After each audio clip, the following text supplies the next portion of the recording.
Hi guys, it's Jessica and Ian checking back in with a new video. Today we're going to talk about the Quran a little bit and Muhammad Hijab.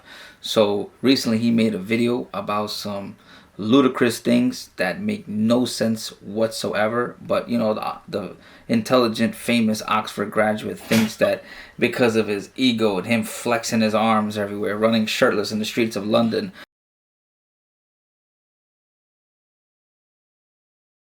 and yelling as a 6'10" giant that he is, he believes that for some reason what he's saying makes sense. And you know, of course, the Muslim crowd is gonna say, "Mashallah, mashallah, mashallah, mashallah." Oh, brother Hijab. Oh, he's making so much sense. Check this clip out really quickly, guys. Is because of the harm principle. You said so long as these people are not harming anybody else, they can do whatever they like. I'm saying the same exact logic can be applied to a brother and a sister. So long as they're not harming anybody else, what's the problem? We're using your same principle. Because one of them said it's not natural. I said, what did you say? Can you repeat that again, please? It's not natural. You're making an argument for what's natural and what's not natural. You see, how dare be and you not discriminate against the incest? Why is it LGBTQ and it's not LGBTQI?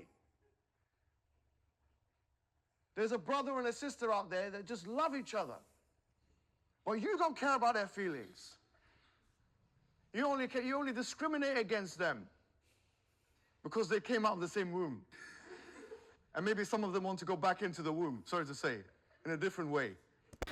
As you can see here, guys, Muhammad Hijab has just said some ludicrous things, some outrageous things. This guy is literally equating people who are gay to someone committing incest. I don't know where in his mind he believes that this is the same thing. I don't know what his childhood trauma was or his childhood fantasies was, but I have no idea why he runs around Speaker's Corner, or now in modern days he thinks that he could run around talking about, yes, why doesn't the LGBT community add I for incest? Because the argument is, oh, incest is not natural. But in his idea, gay people are not natural. Now, for some reason, he thinks that gay people came about, what he said, 1960s, about 60 years ago. So, Muhammad Hijab thinks that, for some reason, that gay people is a new phenomenon and it's some sort of liberal agenda, and therefore that people who are gay, for some reason, they don't know what's going on with them, that it's some sort of mental illness. But what he doesn't understand is, you know, that gay people is a natural phenomenon and that people actually love the same gender and same sex.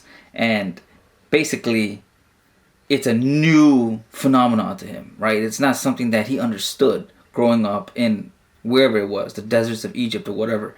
But that's not the point. He is here talking about how gay people have an illness and this whole nastiness that he got going on with cross-relating it to incest. He needs to focus on his prophet, who has a super mental illness. Now check this out here, guys. Check this hadith out here real quickly.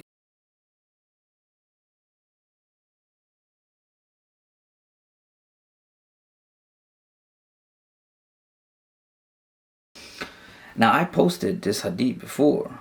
So now this hadith is talking about Muhammad, right?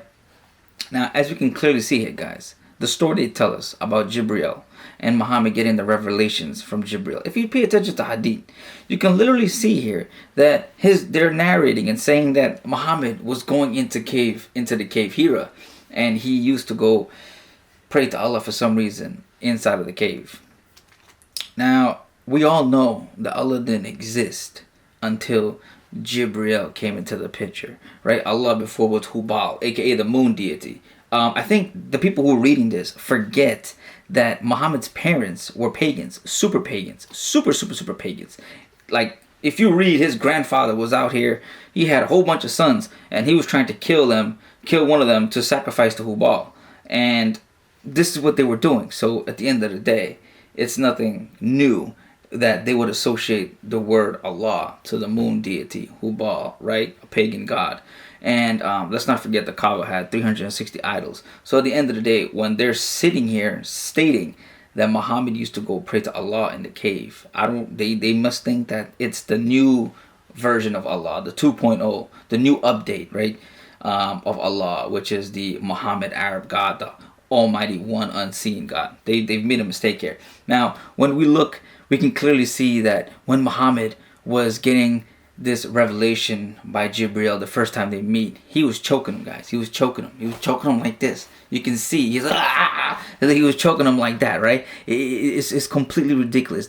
Like he literally emphasizes here in the text that my neck muscles started spasming and hurting. Just imagine how much he started choking him, that he couldn't even breathe anymore, yelling, read, read, read, read. First off, I don't even know why for some reason Allah the Almighty God would send a prophet, send an angel named Jibril all the way to Muhammad and ask him to read. I think Allah would have sent Jibril the memo, hey, Muhammad is illiterate, he can't read. So I don't know why Jibril came and started choking him and basically asking him to read multiple times. He should have known he was illiterate. So I don't know what happened in the story here. If Allah and Jibril didn't, communicate on the cell phone really quickly about what happened, but that's that.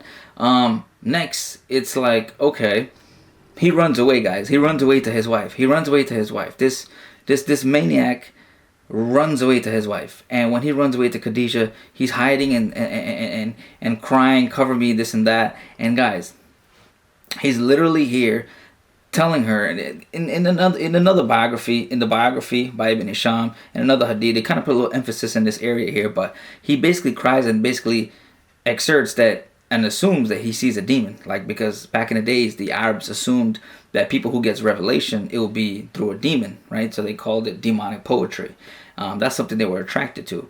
Arabs love poetry, but they thought it was a demon art.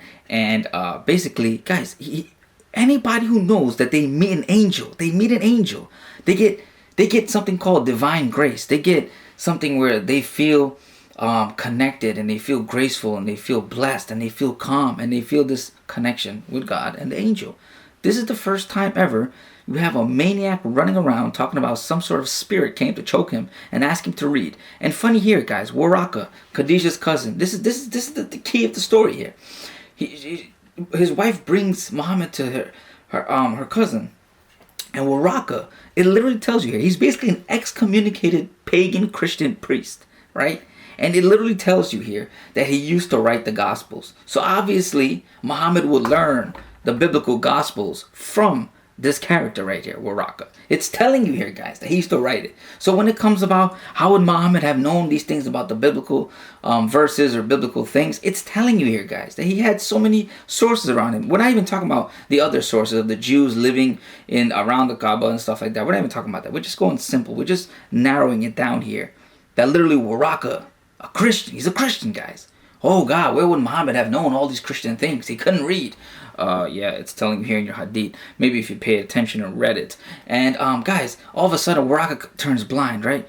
What a way to put the story. He turns blind. Now, mind you, we'll talk more about that blind thing later on in another video. But just for this video's sake, that he turns blind and he dies. He dies. And what happened, guys? What happened? Muhammad tries to commit suicide off of the mountain. He tries to commit suicide. Muhammad was sad Jibril didn't come. He was sad Waraka died. Why was he sad, guys?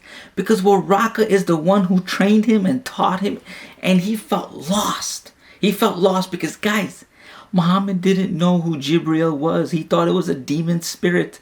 So Waraka implanted the idea in his head that he is a prophet, and that he is the quote-unquote next biblical prophet. He's the prophet the Jews were waiting for. He's the prophet the Christians were waiting for. Waraka told him that. He didn't even know that. He was just scared for his life, and he ran away like a little girl. That's what he did. And then when Waraka left, he felt misguided. So he wanted to jump off the mountain and kill himself. And then they say Jibril came and told him, stop. Don't kill yourself. You are the prophet of Allah. And then he, after wiping his tears, and he calms down, and then, he goes on his vendetta to go around killing innocent people in the name of Allah. And we still yet don't know who this Allah is, because one minute it's Hubal, next minute it's one of those deities. Maybe it's a daughter of Allah. I don't know who it is. It doesn't specify, right? It's just a generalization. The Almighty Unseen God. But anyways, Muhammad Hijab is here worried about people having a quote-unquote illness for their sexuality. But he fails to realize that he is following and went to school to waste his time to go learn and defend a suicidal schizophrenic maniac who's mentally unstable. You understand that he's attacking people for who they love and what they represent, when he follows a suicidal schizophrenic maniac that killed many people, that was a pedophile, that looted and destroyed everything and changed the world for the worst. And today we have people who are backwards because of this man. Thank you guys. This is the video today. We're keeping it short. Let me know what you think. Bye guys. Bye guys.